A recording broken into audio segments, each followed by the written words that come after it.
Futbol qiziqasizmi? Oldin qiziqardim hozir. Real yoki Barsa? Real fanati bo'lganman. Realni fanatsiz. Barsani yomon ko'rasiz. Yo'q, yomon ko'rmayman. Fanat tanlash kerak bo'lsa Realda. Real. Barsa zo'ri deb bersangiz 50 ming so'm beraman, pul yutib olasiz. Yo'q, Real. 100 ming beraman, Barsa zo'r deb bersangiz, bir og'iz. Yo'q, ne, Real.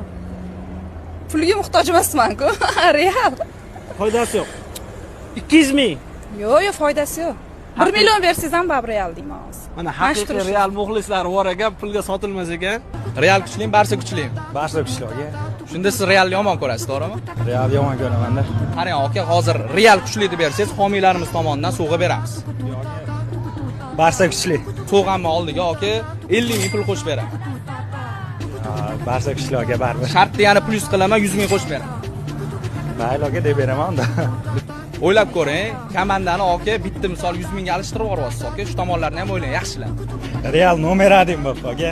Realdan zo'r yo'q. Eslab qolinglar, o'zimga tashlamayman. Men qarab turibsizlar, podpiskani bangillatib bosib tashlaylar, Realdan zo'r yo'q ekan. Aka gap yo'q. Mana shu sizga sovg'a.